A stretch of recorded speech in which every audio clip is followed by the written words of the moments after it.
Selamat pagi dan salam sejahtera bagi kita semua. Yang terhormat Kepala Sekolah SMK Negeri 2 Muara Enim dalam hal ini diwakili oleh Wakil Manajemen Mutu Bapak Amri Kusuma. Yang kami hormati dan kami banggakan Bapak Ibu rekan guru yang telah hadir pada hari ini tanggal 23 Agustus 2024 di ruang guru SMK Negeri 2 Muara Enim. Alhamdulillah, puji syukur kita panjatkan kehadiran Allah Subhanahu wa taala karena kita masih luar biasa mendapatkan rezeki berupa kesehatan sehingga kita bisa hadir pada hari ini dalam rangka tugas kami, saya Amelia Permatasari dan rekan saya Pak Ahmad Rifai melaksanakan tugas kami sebagai calon guru penggerak di tugas 1.4 aksi nyata mengenai diseminasi budaya positif. Berikut ini kita dengarkan sejenak kata sambutan mewakili kepala sekolah Bapak Amri Kusuma, disilakan. Assalamualaikum warahmatullahi wabarakatuh. Waalaikumsalam. Selamat pagi dan salam sejahtera untuk kita semua. Yang saya hormati Bapak Ibu guru dan mahasiswa PKM. Puji dan syukur kepada Allah Subhanahu wa taala yang mana pada pagi hari ini kita sudah diberikan nikmat iman dan nikmat sehat sehingga kita berkesempatan untuk hadir di ruangan ini untuk mendukung daripada kegiatan guru penggerak. Salawat dan salam kepada junjungan kita Nabi besar Muhammad SAW. Allahumma sholli ala sayyidina Muhammad wa ala sayyidina Muhammad. Bapak Ibu yang saya hormati, bahwasanya sebetulnya program guru penggerak ini salah satunya adalah memberikan semacam edukasi. Misalkan seperti ya, edukasi. Nah, salah satunya dengan materi budaya positif. Ya, budaya positif. Jadi dalam kesempatan ini kita diberikan semacam ilmu, katakanlah diberikan semacam ilmu dari guru penggerak ini, dan semoga dengan pencerahan daripada ilmu budaya positif ini kita akan jadi mengerti sedikit banyak, ya. Walaupun mungkin di antara kawan-kawan juga belum ada yang mendaftar untuk menjadi guru penggerak, ya. Jadi untuk program ini mari sama-sama kita dukung, mari sama-sama kita dengarkan, dan semoga ini untuk kedepannya bermanfaat bagi kita semua. Mungkin itu saja, saya akhiri. Wabillahi taufiq wal hidayah. Assalamualaikum warahmatullahi wabarakatuh. Baik, terima kasih kepada Pak Amri Kusuma yang telah memberikan kata sambutan untuk kegiatan kami pada pagi hari ini. Selanjutnya sebelum kita memulai kegiatan pada pagi hari ini, ada baiknya kita berdoa terlebih dahulu. Kami mohon kesediaan dari mahasiswa PKL ya untuk memimpin doa. Silakan. A'udzubillahi minasyaitonir rajim. Bismillahirrahmanirrahim. Alhamdulillahirabbil alamin hamdan syakirin hamdan na'imin hamdan yu'afi ni'amahu wa yukafi'u mazidah. Ya Rabbana lakal hamdu kama yanbaghi li wajhikal karim wa 'azimi sultanik. Allahumma shalli ala sayyidina Muhammad sallallahu alaihi wasallam. Allahumma jami'il ahwali wal afat wa taqbilana ya Allahumma jami'il hajat wa tutahhiruna min jami'il syi'ar wa tarfa'una innaka ala darajat wa tuballighuna aqsal khairat min jami'il khairat bil hayat wa ba'da al-maut. Allahumma jam'al jam'ana hadza jam'al marhuma wa tafarraqal ma'suma. Allahumma ihtimna bil iman wal islam wa la tahtimna bi husnil khatimah wa la tahtimna bi su'il khatimah. Rabbana taqabbal minna innaka antas samiul alim wa tub 'alaina innaka antal ghafurur rahim. Rabbana atina fid dunya hasanah wa fil akhirati hasanah wa qina azabannar. Subhana rabbika rabbil izzati amma yasifun wa salamun alal mursalin walhamdulillahi rabbil alamin. Assalamualaikum warahmatullahi wabarakatuh. Waalaikumsalam. Di sini saya akan melanjutkan kegiatan diseminasi budaya positif. Tadi telah dipaparkan oleh Ibu Amelia mengenai budaya positif, kemudian kebutuhan dasar dari siswa, teori kontrol dan lain sebagainya. Nah, supaya kita menghilangkan rasa kejenuhan, capek, saya persilakan Bapak Ibu untuk senyum 10 detik aja. Ya, senyum. Ya. rileks, yang menghilangkan penat, otot-otot wajah menjadi lebih kencang kembali ya, dan lebih aura positifnya lebih keluar, benar kan Pak Amri? Ya, ya seperti itu. Apa yang dirasakan setelah senyum? Bahagia kan? Iya.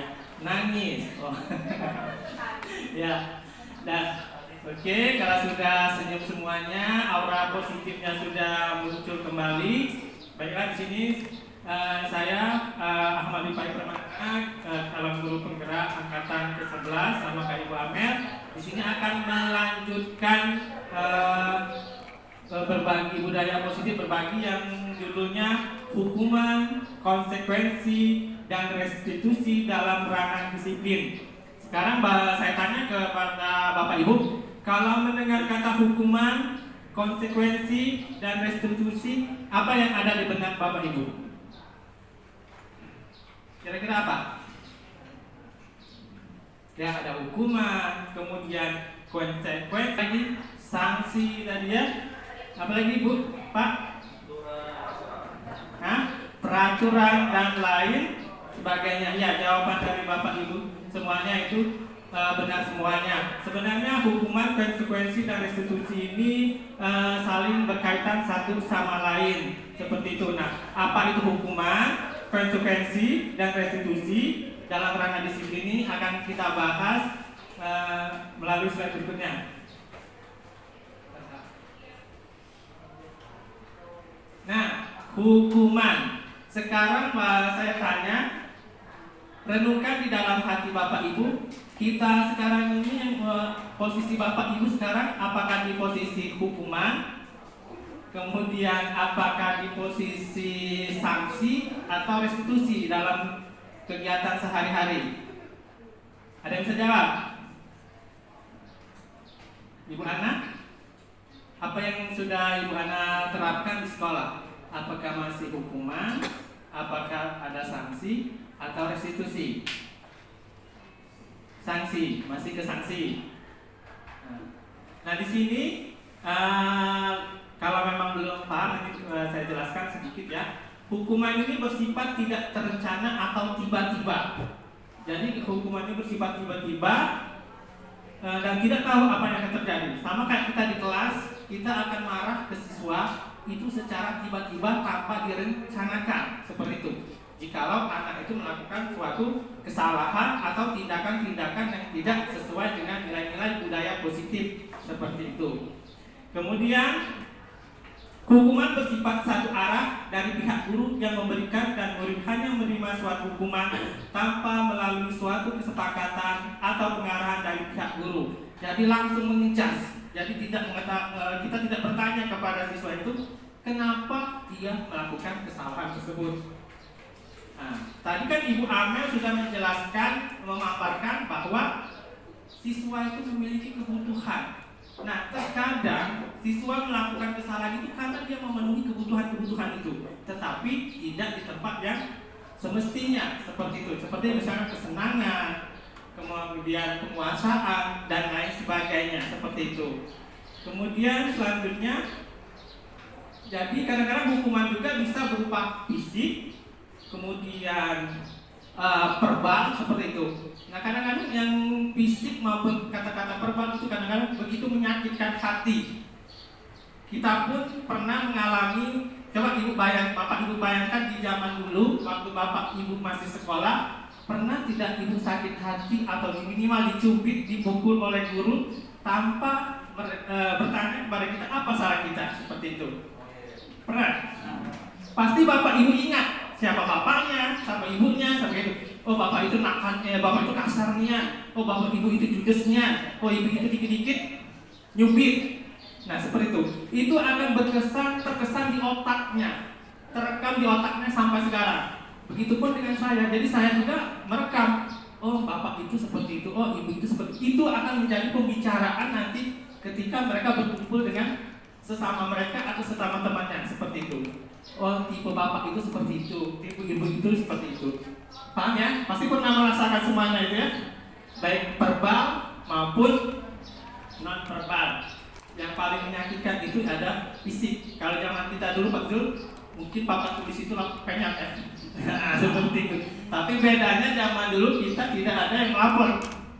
Kita diam saja sama orang tua. Kalau sekarang jangan. Mungkin kalian sudah dilaporkan ke polisi karena ada perlindungan KPAI ya, seperti itu. Sampai di sini paham itu hukuman. Jadi hukuman itu bersifat tiba-tiba, menyakitkan seperti itu tanpa menanyakan sebab akibat mereka melakukan seperti itu. Next. Nah, selanjutnya konsekuensi. Konsekuensi sama hukuman ini sebenarnya hampir sama. Konsekuensi ini mengikat, tapi sudah disepakati dengan siswa. Misalkan Ibu Najmi di ruangan sekolahan, di ruangan kelasnya, anak-anak di jam saya tidak boleh melakukan A, B, C, dan D. Apa yang terjadi jika kalian melakukannya? Ibu akan A, B, C, dan D. Seperti itu mereka sudah paham seperti itu. Jadi kalau mereka melakukan kesalahan, mereka juga akan tahu apa risiko yang akan mereka hadapi, kenai seperti itu dari Ibu Najmi seperti itu. Mungkin yang tipe-tipe sanksi ini mungkin saya juga masih menerapkan seperti itu. Nah, setelah mengikuti kegiatan ini, pelan-pelan kita meninggalkan yang hukuman, kemudian yang konsekuensi seperti itu. Tapi yang ini masih tetap dijalankan seperti itu. Nah, konsekuensi ini ada kesepakatan. Ada kesepakatan antara guru dan murid seperti itu. Misalkan di sini dicontoh, 3 kali tidak mengumpulkan tugas, maka murid tersebut berarti melakukan kesalahan seperti itu. Berarti tidak diterima lagi. Biasanya ada guru, kau setelah berapa kali tidak pernah mengumpulkan tugas, nilai rapor kau kecil seperti itu. Kira-kira dalam bentuk ancaman dan sanksi seperti itu ya. Paham Ibu, Bapak? Yang masalah konsekuensi, ada pertanyaan tidak? Nah, situ. Mungkin di benak Ibu mungkin bisa mencerna sendiri kita di posisi di mana penghukum sekarang, apakah yang kedua adalah konsekuensi. Jadi bisa memahami pribadi masing-masing. Lanjut ke restitusi. Tadi mungkin Bapak Ibu bingung, apa sih restitusi itu? Mungkin ini kata-kata baru bagi Bapak Ibu. Kecuali Pak Diana mungkin sudah paham itu mengenai segitiga restitusi seperti itu. Nah, restitusi di sini adalah proses menciptakan kondisi bagi murid untuk memperbaiki kesalahan mereka sehingga mereka bisa kembali pada kelompok mereka dengan karakter yang lebih kuat. Artinya di sini restitusi ini kita berkolaborasi, memecahkan masalah tersebut. Kadang-kadang kalau masalah itu tidak dipecahkan secara tuntas, maka akan berkelanjutan seperti itu. Nah, di sini kalau segitiga restitusi ini diajak untuk duduk bersama memecahkan masalah. Siswanya di situ sendiri, kita menanyakan siswa itu, kenapa kamu melakukan itu? Kemudian apa tujuannya? Seperti itu. Apa keyakinan kelas yang akan yang kalian langgar? Nah, kira-kira solusinya bagaimana pemecahan masalahnya seperti itu? Kayak konseling kan, seperti itu. Jadi proses pemecahan masalahnya itu duduk seperti itu. Nah, untuk restitusi ini tidak hanya diterapkan sesama murid, tetapi juga bisa sesama rekan kerja ataupun ke atasan yang lebih levelnya lebih tinggi lagi seperti itu. Lanjut. Nah, di sini sampai sudah saya jelaskan, restitusi merupakan sebuah pendekatan untuk menciptakan disiplin. Nanti kita juga misalkan anak yang melakukan kesalahan, nanti kita tanyakan disiplin positif apa yang anak langgar seperti itu. Kira-kira pemecahan masalahnya seperti apa seperti itu. Lanjut. Nah, ini boleh Bapak lihat di depan perbedaan antara hukuman, kemudian konsekuensi dan restitusi. Sebenarnya kalau disiplin itu termasuk di bagian konsekuensi seperti itu, tapi kalau hukuman itu bukan kerana disiplin seperti itu. Kita juga sebenarnya tidak bisa meninggalkan hukuman dan konsekuensi kadang, tapi kita pelan-pelan seperti itu mengurangi, karena kita tahu juga karakter anak zaman sekarang keras-keras seperti ya Bu Ana ya, seperti. Nah di sini hukuman, misalkan saya contohkan perilaku pasif agresif meningkat. Kemudian kalau untuk konsekuensi, penguatan hanya bertahan dalam jangka pendek. Kalau restitusi, masalah terpecahkan. Nah kalau yang konsekuensi itu penyelesaian masalahnya hanya jangka pendek di dalam kelas itulah. Ya cuman kalau restitusi itu penyelesaian masalahnya terpecahkan hingga keluar kelas, seperti jadi ruang lingkupnya sangat luas. Kemudian yang kedua, sistem tidak akan berjalan bila murid tidak takut kalau hukuman. Kemudian kalau konsekuensi memerlukan monitoring dan supervisi terus-menerus dari guru. Jadi kita kalau untuk sanksi itu kita terus memantau apakah sanksi ini berjalan atau efektif atau tidak efektif. Kalau memang tidak efektif, sanksi itu bisa kita rubah seperti itu. Kemudian kalau restitusi, murid belajar bertanggung jawab untuk perilakunya. Jadi kalau untuk restitusi ini kita melihat anak itu disuruh bertanggung jawab. Kira-kira kalau dia melakukan kesalahan, solusinya seperti apa, seperti itu. Jadi mereka itu bertanggung jawab. Jadi ada di keinginan atau motivasi intrinsik di dalam diri mereka untuk merubah pribadinya dari yang tidak bagus menjadi lebih bagus, seperti jadi karakternya itu lebih kuat dalam komunitasnya. Untuk yang lainnya bisa Bapak Ibu baca di depannya. Lanjut. Nah, ini ciri-ciri restitusi. Yang pertama, belajar dari kesalahan bukan menebus kesalahan. Kemudian memperbagi hubungan, menawarkan bukan memaksa. Kemudian restitusi diri adalah cara terbaik menuntut untuk melihat ke dalam diri sendiri, mencari kebutuhan dasar yang mendasari tindakan berfokus pada solusi, kemudian berfokus pada karakter bukan tindakan. Sebenarnya intinya restitusi ini refleksi anak tersebut, apa yang dia lakukan, kebutuhan apa yang dia langgar, kebutuhan apa yang dia butuhkan, kemudian apa yang keyakinan apa yang dia langgar, seperti itu ya. Lanjut, nah inilah yang namanya segitiga restitusi. Ada bentuk segitiga. Yang pertama adalah menstabilkan identitas. Yang untuk yang tahap menstabilkan identitas ini adalah yang di bawahnya, setiap orang pasti pernah melakukan kesalahan. Kamu bukan satu-satunya yang pernah melakukan hal ini. Jadi kalau misalkan orang yang lagi berkelahi atau bermasalah, jangan kita malas juga. Kita duduk bersama, kita gunakan kata-kata yang lembut dan halus supaya emosionalnya itu turun, seperti itu. Cuman kalau nada kita sesama marah, tentunya anak juga akan semakin marah, seperti itu. Kemudian validasi kebutuhan. Nah, validasi kebutuhan ini setelah emosional anak itu sudah menurun, kita tanya, nak, kamu melakukan itu tujuannya apa? Kayak gitu, nah, seperti itu. Adakah cara yang lebih efektif untuk memenuhi kebutuhan itu tidak dengan cara-cara yang kasar, seperti itu? Kira-kira seperti itu yang validasi kebutuhan. Selanjutnya yang menanyakan keyakinan.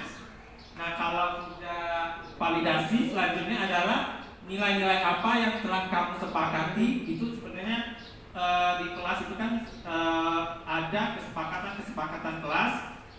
Nah, yang itulah yang mereka langgar. Kita menanyakan lagi ke anak, nah, kesepakatan kelas apa yang kamu langgar dengan permasalahan yang kamu hadapi sekarang. Nah, kemudian solusi apa yang bisa kamu lakukan untuk memperbaiki masalah kalian, seperti itu.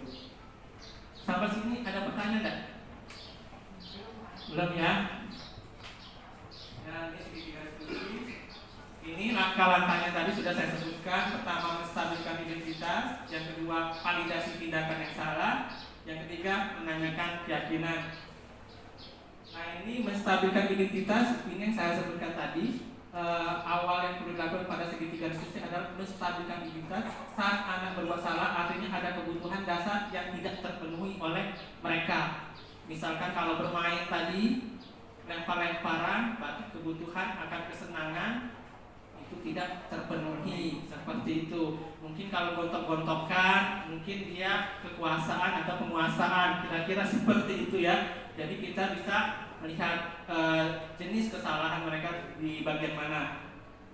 Terus kalau misalkan mengubah identitas ini juga, kita juga bisa mengatakan, nah, kamu tidak perlu merasa bersalah, bahwa juga sama setiap orang bisa melakukan kesalahan yang seperti yang kamu lakukan, seperti itu. Karena manusia ini tidak ada yang tidak berbuat salah, seperti itu. Jadi jangan menyalahkan mereka, seperti itu dalam menyelesaikan masalah. Lanjut. Nah, ini sudah saya jelaskan tadi. Kalau kondisi emosional, otak tidak akan mampu berpikir rasional. Jadi kalau lagi marah, kita bisa membunuh, bisa mencekik dan lain sebagainya, kan otaknya nggak jalan. Jadi nggak ada rasional lagi seperti itu. Supaya otak itu menjadi rasional, maka kita harus membuat suasana menjadi dingin kembali, seperti itu. Lanjut. Nah, jika kita ingin menjadi reflektif, maka kita harus meyakinkan anak dengan cara mengatakan kalimat-kalimat di bawah ini. Bisa Bapak Ibu baca, lihat di depan.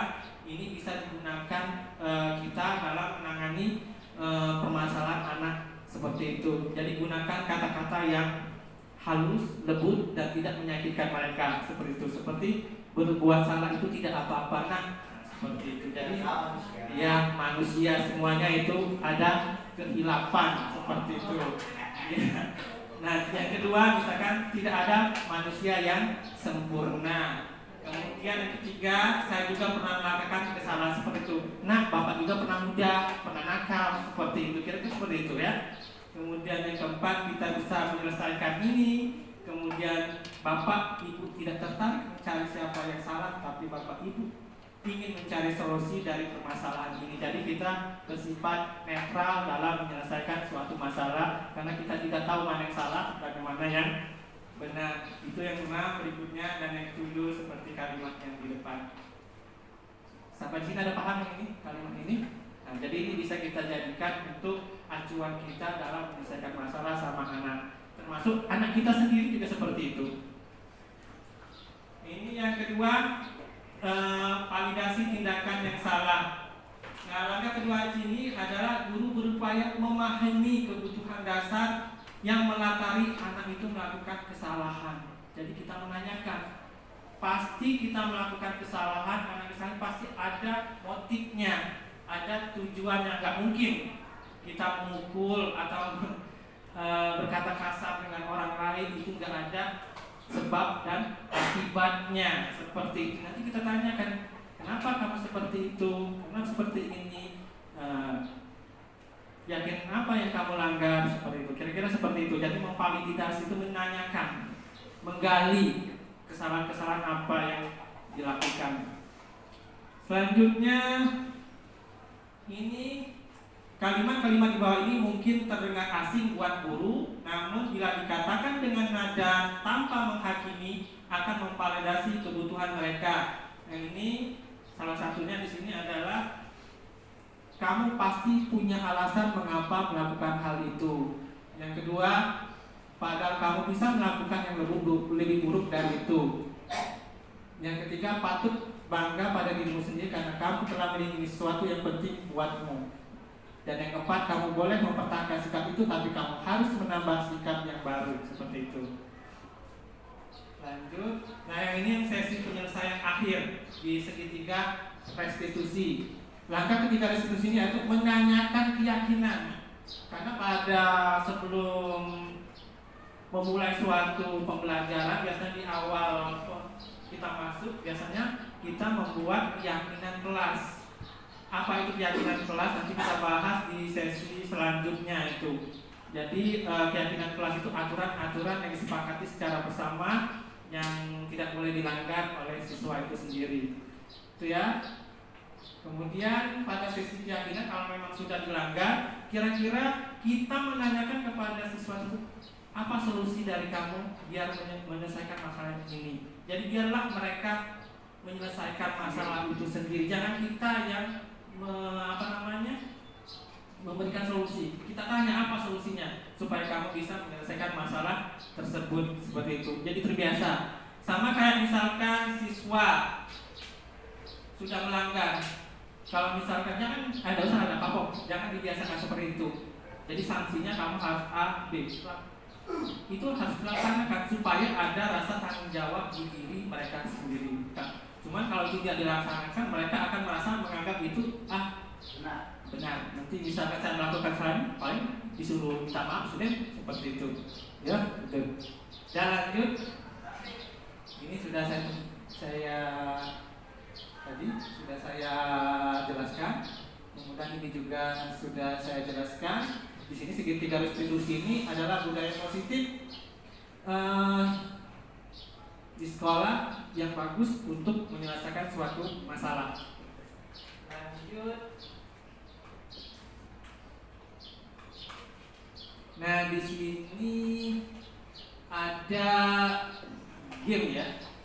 Nah, ada kaitannya dengan hukuman, kemudian sanksi dan restitusi. Nah, sekarang di depan di slide itu mencatat 100 kali di dalam buku di buku dengan kalimat saya tidak akan terlambat lagi karena terlambat ke sekolah. Ini sering kita lakukan pada ibu guru zaman dulu ya.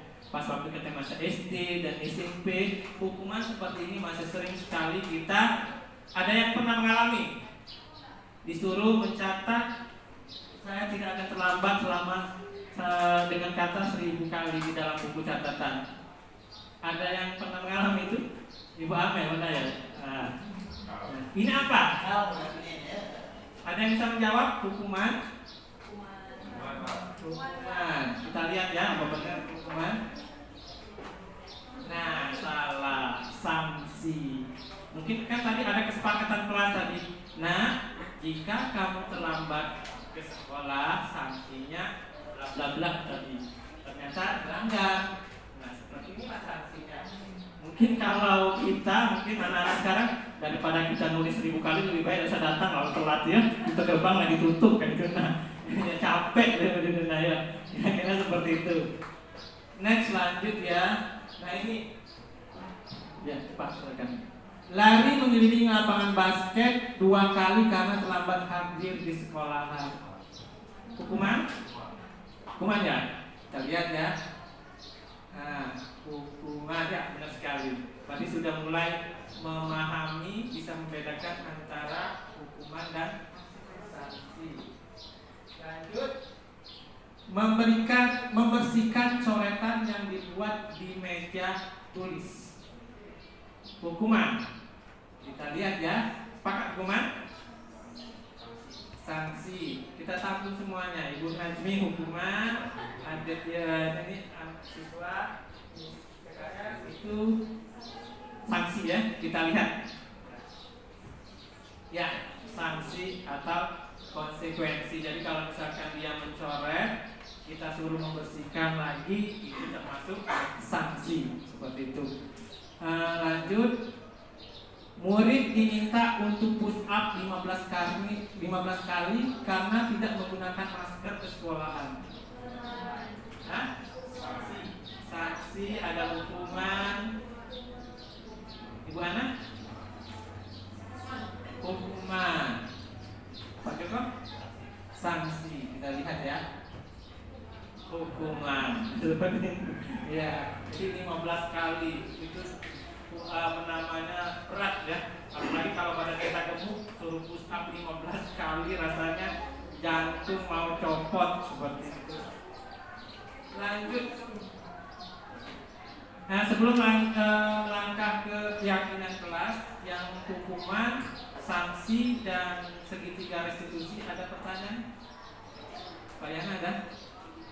Cukup. Ya, Bu Najmi silakan.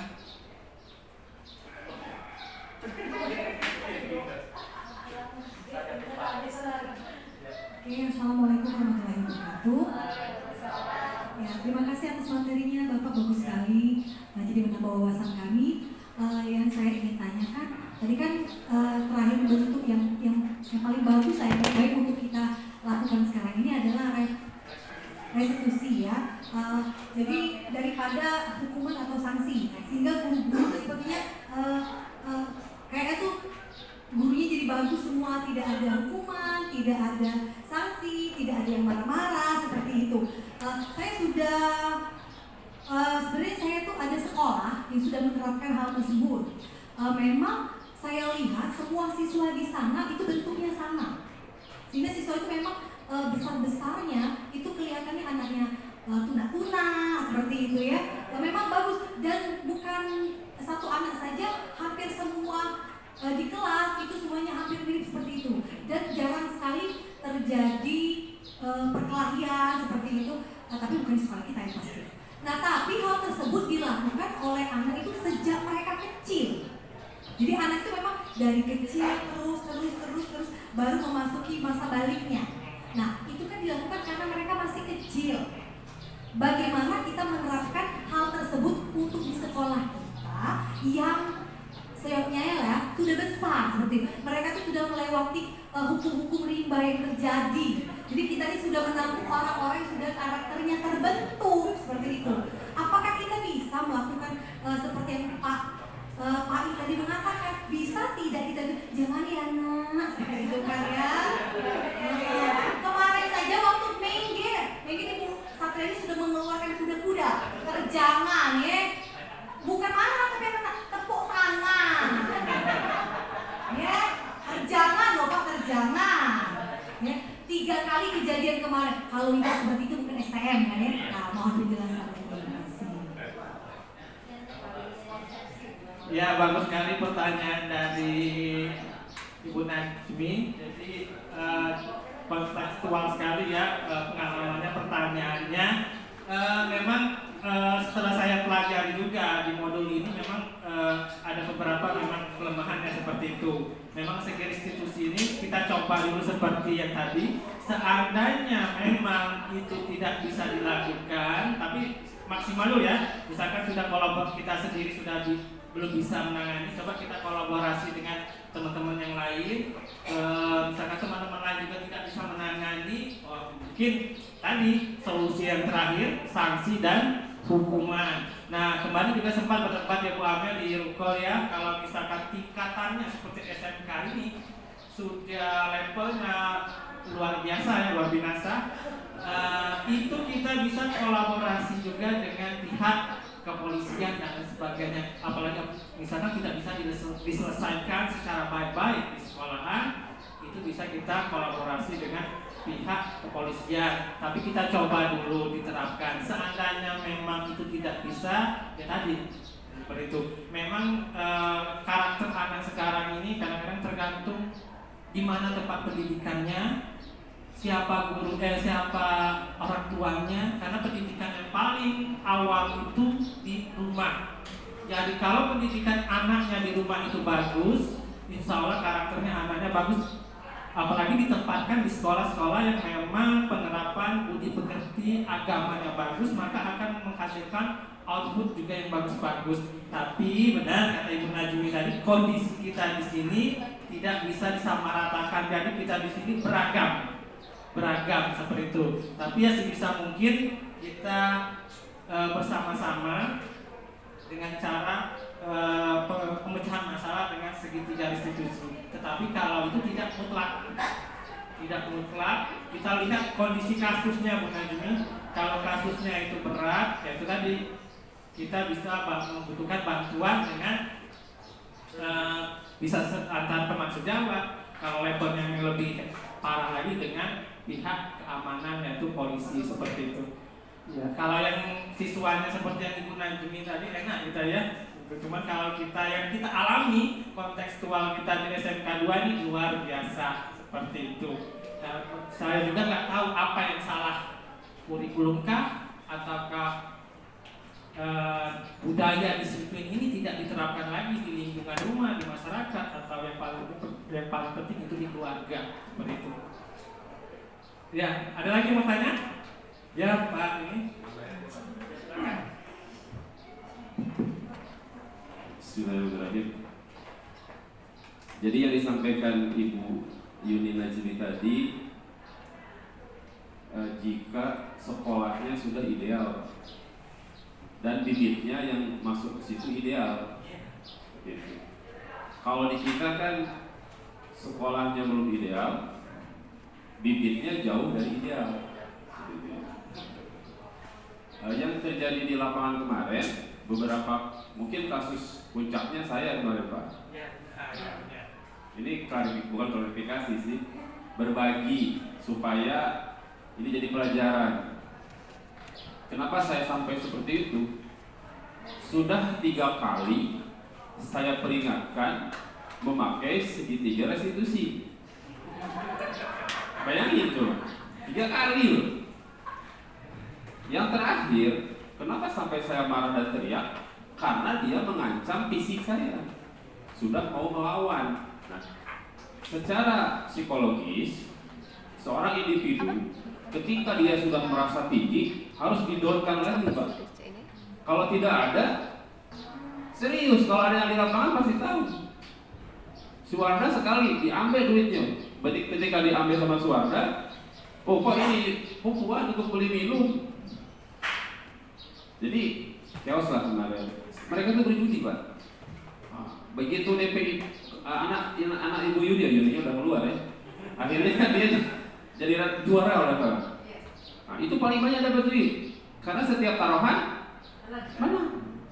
Bayangin satu kelas rata-rata 20 kali 2.000, 40.000. Kalau 5 kali narik 4 kali 5 200.000 mereka dapat.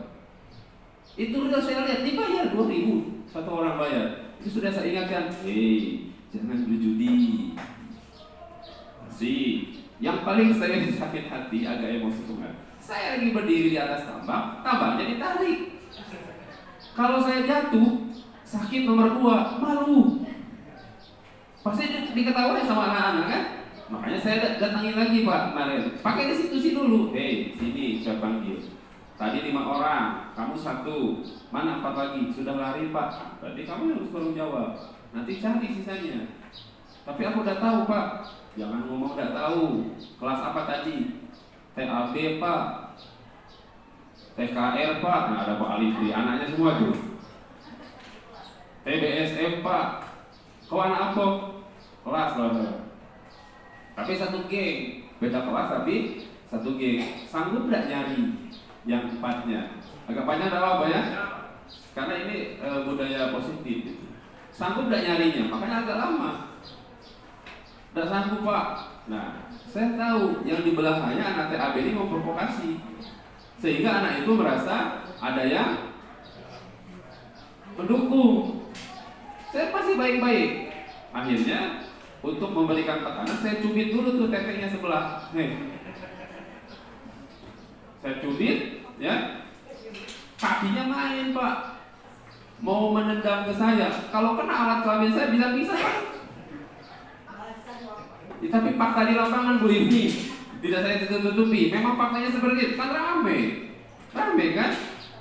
Seperti itu. Nah akhirnya kenapa saya teriak supaya mereka down Pak. Kalau enggak, wah saya dikeroyok itu. Badannya kan ada yang lebih gede dari saya. Tapi kita sebagai guru kan harus memberikan pendidikan. Nah setelah itu kan saya bawa ke kesiswaan.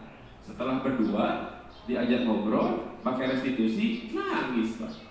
Yang tadi cogoan di lapangan itu jadi mengakui kesalahannya, menyadari, minta maaf, dan sudah selesai.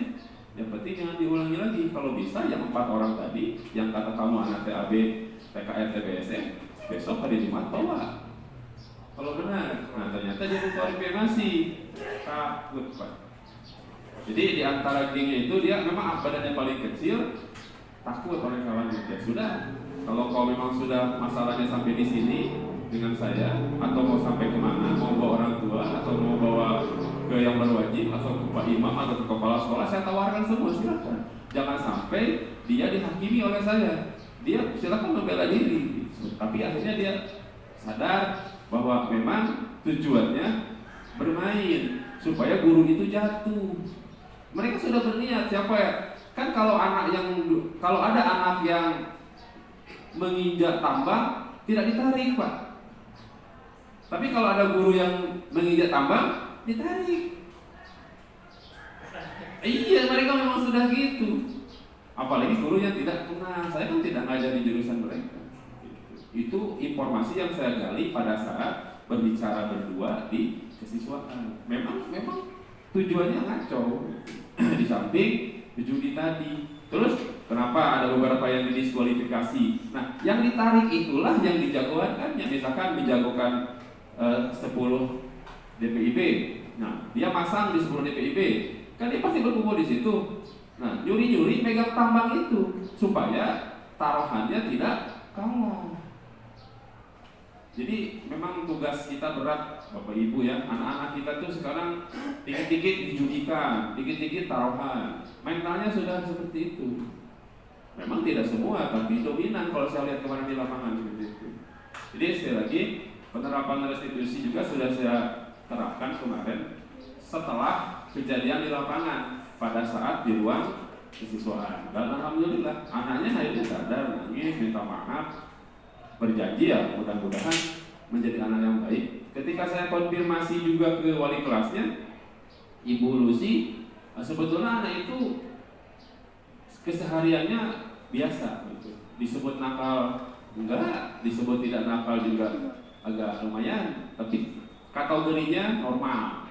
Tapi karena kemarin mungkin lingkungan satu geng, satu dusun, dulunya satu SMP, ketemu lagi, dia merasa punya komunitas lagi, kembali lagi, dan anak-anak kawan-kawan tadi badan-badan gede-gede ditakuti, akhirnya kan sifat superiornya timbul seperti itu.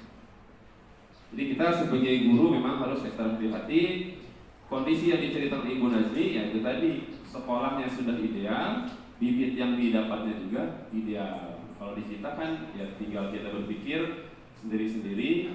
Nah terus satu lagi Pak Enda, Anda yang punya acara saya yang ngomong. Tadi pertanyaan Ibu Nazmi juga menarik. Bisakah di sekolah kita? Saya jadi GP sudah setahun. Kalau bisa dikatakan dampaknya besar, silakan dinilai. Tapi kalau menurut saya sih ada ya. Kelas 12 yang saya ajar kemarin, dari yang tadinya kehadirannya di bawah 60, setelah saya menjadi wali kelas, saya bina memakai teori-teori yang ada di guru penggerak, akhirnya jadi di atas 80. Berarti kan ada kemajuan. Itu yang pertama. Terus yang kedua, yang kelas 10 dan kelas 11 sekarang itu dalam 2 minggu terakhir, karena cara-cara ini juga saya terapkan di kelas dengan kesepakatan kelas dengan yang lain-lainnya, tingkat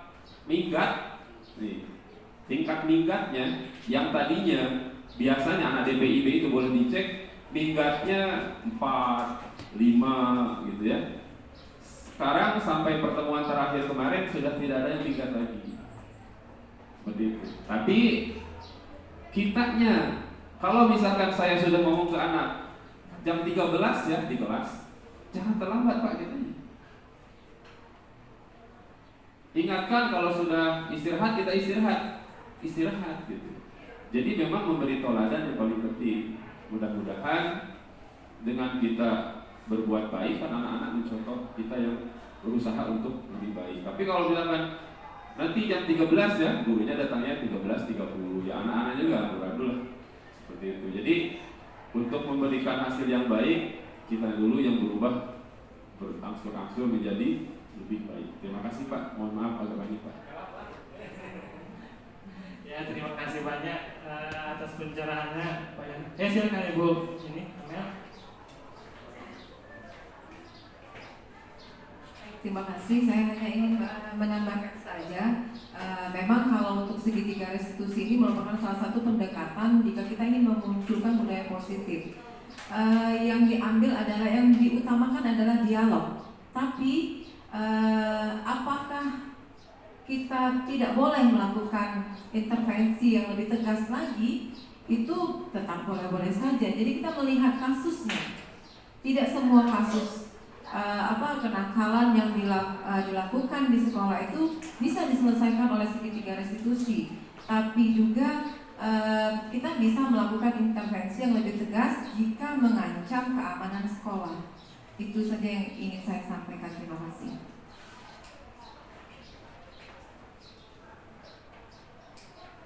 Terima kasih banyak kepada Ibu Ame yang telah memberikan penguatan. Jadi saya ambil kesimpulan ya, dalam menyelesaikan masalah restitusi kita juga melihat kondisi dan situasi, tingkat permasalahannya seperti apa. Jadi kalau misalkan levelnya lebih tinggi tadi, kita masih boleh seperti itu. Karena nantinya kalau kita tidak bersifat tegas, kita yang dimakan seperti itu. Seperti cerita Pak Yana tadi. Ada lagi yang mau tanya? Bapak Ibu? Ada ya? Kita lanjut ke keyakinan kelas. Nah, keyakinan kelas ini kita lihat. Ada yang bisa menjawab mengapa keyakinan kelas, mengapa tidak peraturan kelas saja? Seperti itu. Maksudnya di sini mengapa keyakinan kelas itu kita buat juga tidak mengacu, tidak hanya peraturan kelas saja buat. Ada yang bisa membedakan antara keyakinan kelas dan peraturan kelas?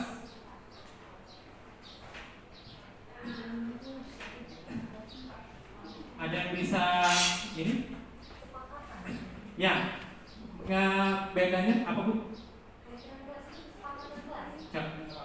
Di ini utarakan saja, nggak apa-apa. Silakan.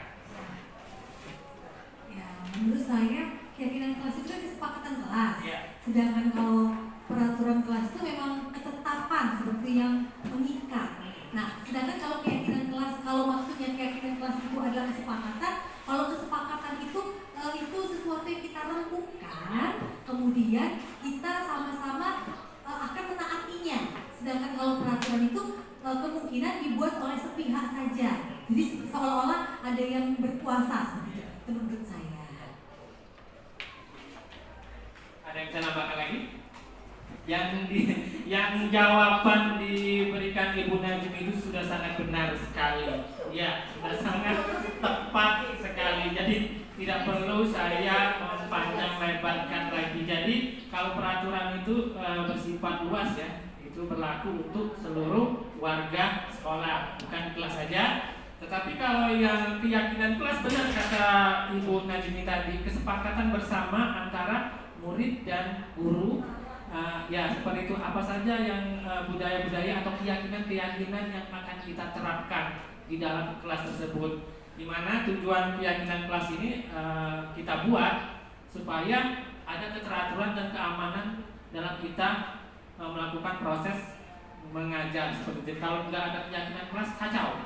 Anak ke WC semaunya saja, kemudian bermain, lagi kita ngajar enak-enak, mereka bermain karena nggak ada keyakinan kelas seperti itu. Nah itu ya, lanjut. Nah ini yang disebutkan Ibu Najmi ini sudah ada semua di depan. Peraturan kelas mengacu pada aturan yang ditetapkan oleh guru atau staf sekolah untuk mengatur perilaku interaksi di dalam kelas dengan tujuan untuk menciptakan lingkungan belajar yang aman, terstruktur, dan produktif. Jadi apa jadinya kalau memang tidak ada peraturan kelas kacau seperti itu. Lanjut. Nah, sedangkan keyakinan kelas adalah pandangan, nilai-nilai, dan sikap yang dimiliki oleh anggota kelas yang merupakan landasan guru untuk membangun hubungan yang lebih kuat dengan murid. Jadi dari hati ke hati dalam menetapkan keyakinan kelas yang akan kita terapkan di kelas tersebut. Jadi pada dasarnya kelas A, kelas B, kelas C itu beda-beda keyakinan seperti itu.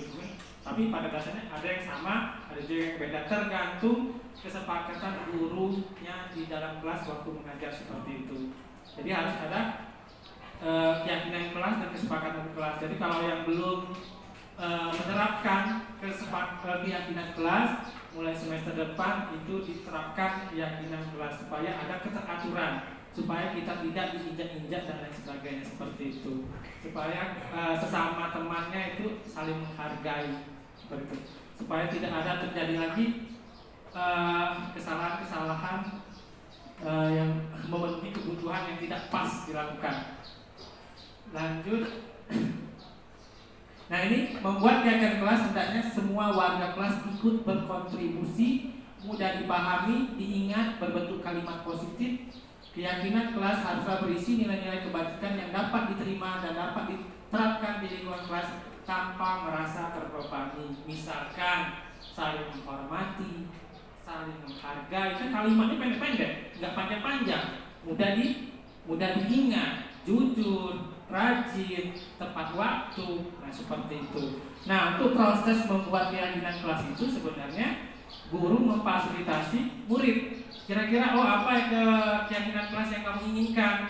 Nanti dikasih kompilan kertas, nanti dicatat, atau setiap anak mencatat keyakinan kelasnya di papan tulis atau di kertas kertas plano seperti itu. Nanti dirembukan secara bersama-sama. Jangan sampai keyakinan kelas itu terlalu banyak. Kalau terlalu banyak nggak efektif juga. Jadi kita batasi apa 7, apa 8 seperti itu yang kira-kira urgent di kelasnya masing-masing seperti itu. Sampai di sini paham Bapak Ibu? Lanjut. Nah, ini langkah-langkah pembentukan keyakinan kelas seperti sama yang saya sebutkan tadi. Keyakinan kelas itu bersifat abstrak dari peraturan, kemudian dapat berupa pertanyaan-pertanyaan bersifat universal, kemudian senantiasa dalam bentuk positif. Nah, dalam bentuk positif misalkan jangan menggunakan jangan. Nah, itu negatif. Jangan membuang sampah di tempat jangan membuang sampah sembarangan. Gunakan kata buanglah sampah pada tempat sampah. Seperti itu. Jadi itu gunakan kata-kata yang positif, seperti jangan menggunakan kata-kata yang negatif. Kemudian sebaiknya tidak terlalu banyak, sudah saya sebutkan tadi ya. Kemudian keyakinan kelas itu bisa diterapkan di kelas, jangan tidak bisa diterapkan di kelas, jadi tidak efektif. Jadi dipilah-pilah lagi, didiskusikan bersama warga kelas seperti itu, yang mana yang bisa diterapkan. Kemudian hendaknya ditinjau kembali dari waktu ke waktu. Jadi keyakinan kelas ini bukan bersifat mutlak tiap tahun itulah, jadi bisa berubah-ubah, menyesuaikan. Kalau memang tidak efektif lagi ya dirubah lagi dan seperti itu sampai memang keyakinan itu benar-benar efektif seperti itu. Yang memang nggak bagus lagi sudah dicoret ganti yang baru yang memang dibutuhkan di kelas tersebut. Lanjut. Ini contohnya kata-kata keyakinan kelas, bisa Bapak Ibu lihat sendiri di slide ya. Itu salah satunya hormat, bekerja sama, diterima dan dimiliki. Sebenarnya ini sudah mengacu semua kata Ibu Amel tadi di profil pelajar Pancasila, saling menghargai, gotong royong dan lain sebagainya. Sebenarnya nilai-nilai positif itulah sebenarnya diterapkan di keyakinan kelas kita itu. Karena apa? Karena profil Pancasila, pelajar profil Pancasila itu kan ada nilainya terukur karena dimasukkan ke dalam nilai rapor kalau di sekolahan. Jadi itu bisa kita nilai kemampuan anak itu. Kalau mandiri memang anak-anak yang benar mandiri, kalau kreatifnya seperti apa, bernalar kritis anak itu bernalar kritis seperti apa, itu bisa diukur semuanya. Kemudian lanjut ya, ini tahap pembentukan keyakinan kelas ini sudah saya sebutkan tadi, bisa Bapak Ibu lihat di depan, bisa dibaca sendiri. Itu tadi sudah saya sebutkan semuanya. Kemudian nanti buanglah sampah pada tempat pembuangan sampah. Jadi setelah melakukan keyakinan positif tadi, kita pilih-pilih kalimatnya, mana kalimat yang negatif dan kalimat yang positif. Kalau misalkan ada kalimat negatif yang dituliskan oleh siswa, kita ubah ke kalimat positif. Nah, kalau memang sudah semuanya, baru kita tempel di depan kelas. Nah, sekarang ini permasalahan kita ini di SMK ini kita mau pin kelas. Jadi kita bingung mau menempel kesepakatan kelas, kan kelas itu kelas bersama. Kita tempel ini nanti dikoyak oleh siswa yang A, siswa dari jurusan lain. Jadi kadang berpikir, keyakinan kelas ini bisa nggak diterapkan di SMK Negeri 2 Muara ini? Karena mereka itu kelasnya mau pin kelas, jadi mereka itu tidak merasa memiliki kelas itu. Apalagi kalau misalkan mau membersihkan, kalau kita nggak diawasi, nggak mau mereka seperti itu. Iya, di grab. Nah iya, itu kelas itu macamnya. Dan mungkin ini ada solusinya nanti bagaimana penerapan keyakinan kelas di SMK Negeri 2 Muara ini. Mungkin nanti ada yang bisa mengasih ide-ide bagaimana menerapkan keyakinan kelas ini di SMK kita yang pelaksananya kalau kelasnya itu ngopi kelas. Kalau kelasnya kayak di SMA kan satu kelas setahun gitu lah ya. Jadi enak kita menata ruangannya, mejanya, peraturannya nggak akan dilepas-lepas oleh siswa yang lain. Kemudian lanjut, thank you. Ya, thank you. Tapi saya akan ada video dikit ya. Ya.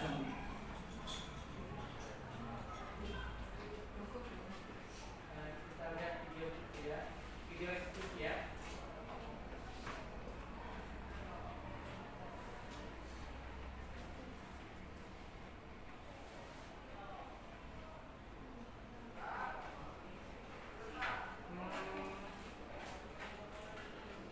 Ini contoh kasus di SMK ya. Nah, ya. Ini mohon maaf suaranya nggak terlalu keras karena saya nggak menggunakan tambahan pengeras suara. Ini kasus anak yang marah ke teman-temannya karena sering diconteki. Jadi yang si laki-lakinya ini Akbar ini kerjanya mencontek terus. Jadi habis kesabaran dari siswa si Auza ini seperti itu. Kemudian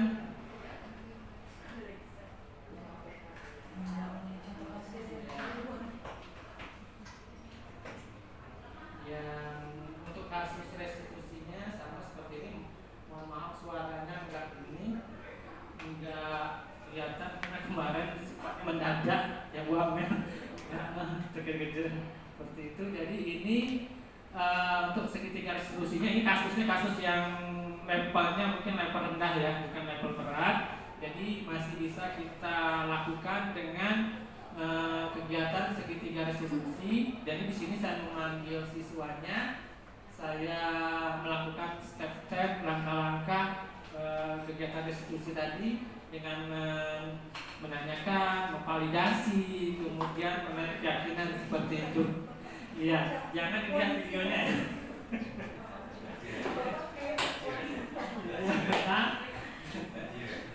Iya, interogasi suaranya nggak kedengaran kan? Sama ya dari kejaksaan ya. Ya, gitu. Jadi dengan sistem ini ada apa ya, timbul ikatan batin. Benar kata Pak Indri Pak Yana tadi.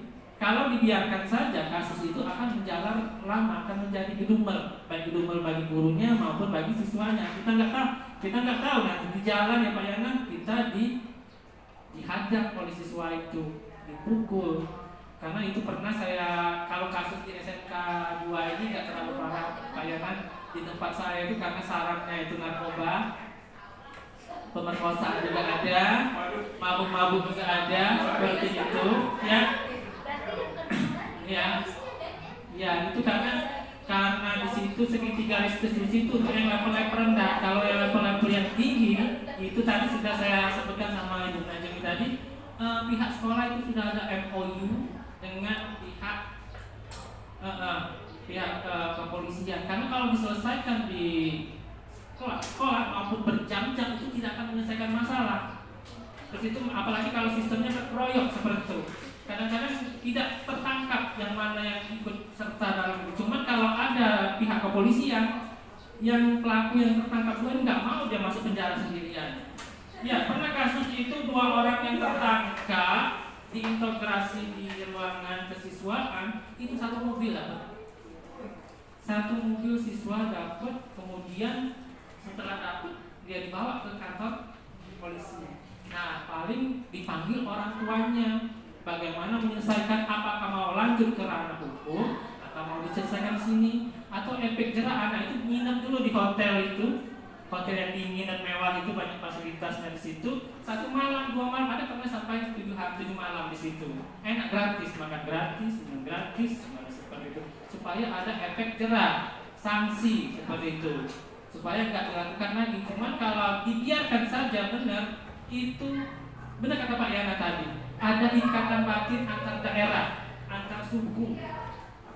Itu saling kenal, saling mengeroyok. Padahal dia nggak nakal karena dia satu tempat, satu wilayah, jadi ikut membela seperti itu.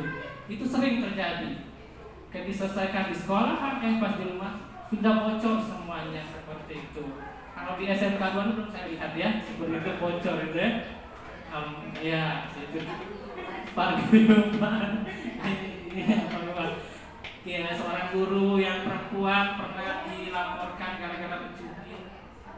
Yang paling geram itu sebenarnya orang tuanya mendukung. Nah, kadang-kadang kita tidak mungkinlah kita seorang guru ini melakukan sesuatu kalau anaknya sudah melewat batas seperti itu. Nah, sampai di sini ada pertanyaan tidak? Pak, silakan. Silakan Pak. Ya. Cuma sharing aja. Tadi kan Pak Pai juga ada pertanyaan. Apakah keyakinan kelas yang nantinya menjadi kesepakatan kelas bisa diterapkan di sekolah kita yang moving kelas? Nah, yang sudah saya terapkan Pak, bisa Pak. Saya kan ngajar kelas 11 dan 10. Jadi si keyakinan kelas yang sudah menjadi kesepakatan kelas itu mereka tulis di buku tulis mereka, tidak ditempel. Nah, pada saat saya mau ngajar, itu setiap di awal diingatkan dulu bahwa kita punya keyakinan kelas. Karena kalau tidak seperti itu, anak akan lupa. Memang idealnya ditempel supaya kelihatan secara visual. Tapi karena kita moving, jadi biarkan ditulis atau disimpan di handphonenya. Karena saya guru yang membolehkan anak membawa handphone. Selama di jam saya tanggung jawab kalau di razia. Tapi kalau di luar jam ya silakan seperti itu. Dan itu alhamdulillah Pak sudah setahun efektif. Tapi kita memang harus sabar. Harus sabar karena anak-anak kita kan luar biasa seperti itu. Apalagi di kami, kalau di Bapak mungkin di Boga cenderung lebih landai lah ya. Beda dengan di saya di bangunan gitu. Alat prakteknya pun tidak berbahaya gitu kan. Tapi kalau di kami kan gergaji Pak, suhu Pak, grinder mesin, ketam mesin itu kalau main-main kalau tidak agak strength dikit berbahaya seperti itu. Jadi apapun masalahnya, kalau kita diniatkan dengan baik, dengan cara-cara yang baik, didiskusikan dengan baik, sebetulnya seberingas-beringasnya anak Pak. Bahkan kalau boleh saya cerita dikit, kalau kata Bapak wah di SMK 2 mah slow-slow saja. Perlu Bapak ketahui atau Bapak Ibu ketahui, saya tuh pernah mau ditikam Pak. Agung satpam saksinya. Tapi dengan pendekatan yang persuasif, sampai orang tua juga datang, Julia saksinya, Julia BK, bahwa saya diancam pulangnya kemana, bawa golok. Sampai saya 2 minggu itu di mobil bawa golok juga Pak. Iyalah, bahaya Pak. Tapi kan untuk jaga diri gitu. Tapi alhamdulillah sebulan kemudian bapaknya menemui lagi dan nangis minta maaf gitu. Karena kan anaknya jadi berubah Pak. Jadi selama 1 bulan itu anak itu saya treatment, saya pisahkan, saya kasih wejangan. Saya mencoba dari bawah dulu, bawah tidak di atas terus, ya berubah. Tapi memang sekali lagi harus sabar. Jadi kalau memang tertinggi ancaman yang pernah saya rasakan di SMK 2, mau ditikam. Begitu. Dan sekarang sering ketemu dengan anaknya, kalau ketemu suntangan, kalau sekarang ya itu kan hidup ya. Yang penting kan niat kita baik Pak. Makanya kalau saya niatnya gini ya umur mah di mana aja, apa penyebabnya, yang penting doanya yang baik-baik saja, itu aja. Karena kita datang ke sekolah itu, jangankan ke sekolah, kemanapun resiko itu ada seperti itu. Tinggal kita bagaimana niatnya supaya semuanya baik-baik saja. Itu mungkin Pak. Terima kasih. Assalamualaikum warahmatullahi wabarakatuh. Waalaikumsalam warahmatullahi wabarakatuh. Terima kasih Pak Diana atas tambahannya. Jadi terinspirasi sekali ya atas Pak Diana mengatasi permasalahan-permasalahan yang ada di SMK kita sini. Saya juga secara pribadi pernah juga diancam oleh siswa.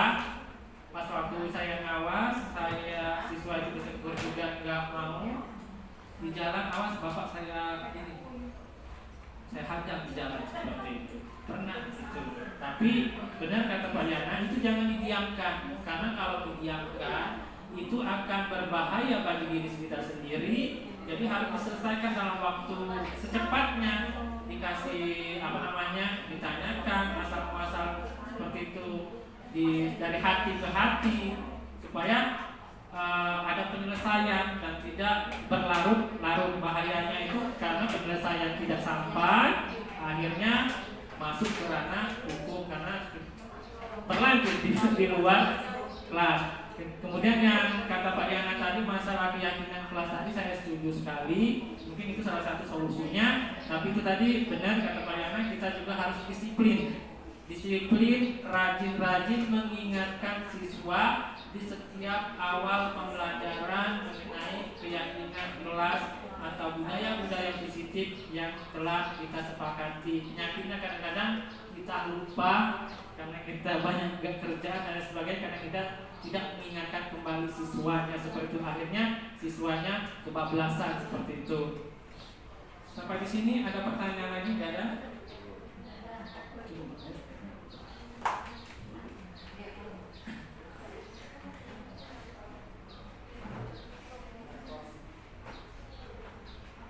Baik, terima kasih Pak Maripai. Dan sekali lagi Bapak Ibu rekan guru, kami berterima kasih banyak atas kehadirannya hari ini.